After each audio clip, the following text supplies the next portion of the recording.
G'day everyone, Tony Callinan here from the Australian Workers Union with an update on the Snowy 2.0 project. Unfortunately, I don't have any good news to share with you guys today. I just want to say from the onset that I've never publicly criticised another union in almost 20 years as a union organiser, and I don't intend to do that today. But however, I'm going to provide some facts in relation to the delays in the approval of the agreements negotiated for the Snowy 2.0 project.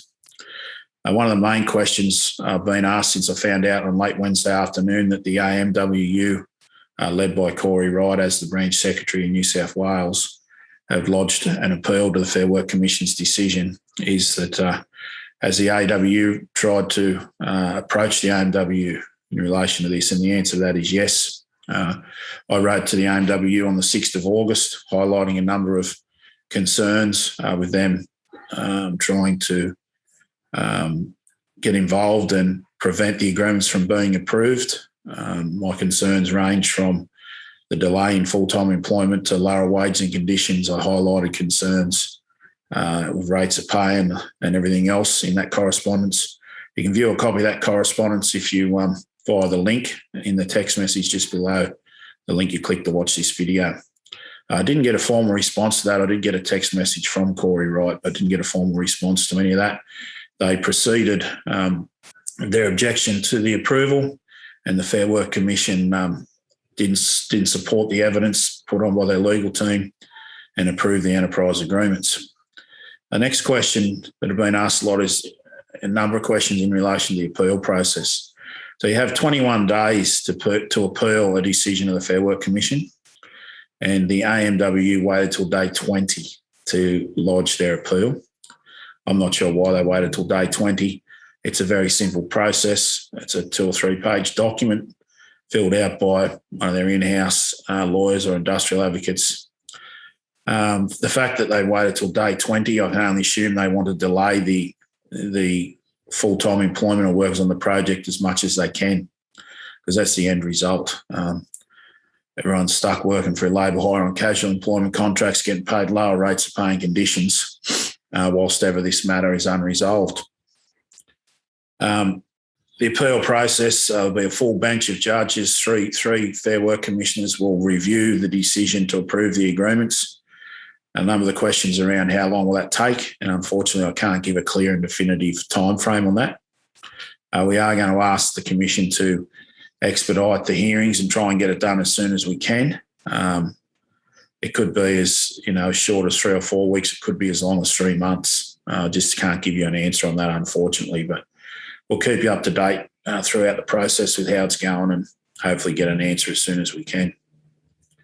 Next question that's been asked heaps of times is what happens if the appeal is successful? The answer to that is the agreements will be taken to have not been made, so there'll be no agreements. And the likely outcome of that is people will stay working on casual arrangements, getting paid the current wages and conditions. People will miss out on full-time employment. They'll miss out on ACERT contributions. Fortunately, the AWU has been able to negotiate with NX Blue since this matter started to increase the underground allowance to $15 to pay that $5 productivity to everyone else to take out income protection. So we've been able to address a number of the concerns, but ultimately people want full-time jobs. They want job security. They need job security. And unfortunately, that's being delayed by the interference of the AMWU with this appeal. It's not a great outcome. I wish I had better news. The main question I've been asked is why is the AMWU doing this? I have my own views on that, but I can't answer it definitively. I understand people are pissed off. I'm pissed off, to be blunt. I've been working on this for 2 years now, trying to get an agreement in place so that our tunnellers can enjoy full-time employment. This project is the first tunnel project in New South Wales in at least 15 years where we have casual workers excavating a tunnel, operating a TBM. The AWU has put in a lot of work in recent years to prevent casualisation happening in tunnels.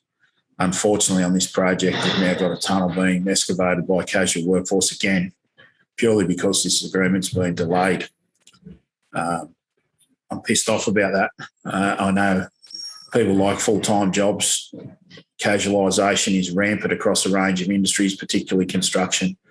And we had been, until this project, the AWU had been able to keep casualisation out of tunnels and keep full-time workers underground. But again, we find ourselves in a predicament here because of the interference of the AWU. The AWU have never been party to a tunnel excavation agreement in New South Wales. The AWU is the union for tunnellers. I keep saying it because it's the truth. History says it is. We've had greenfields agreements in place delivering great wages and conditions for every tunnel project in New South Wales for a very long time. Those in the industry know that.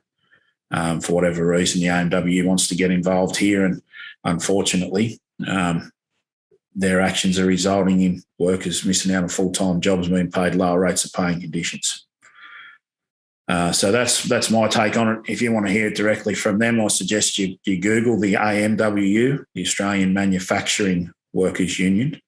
Google the AMWU, don't forget the M.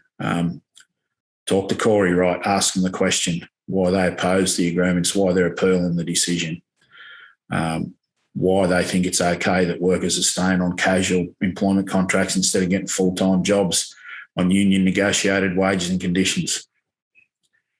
That's all I've got for now. Unfortunately, wish I had better news. Enjoy your weekend.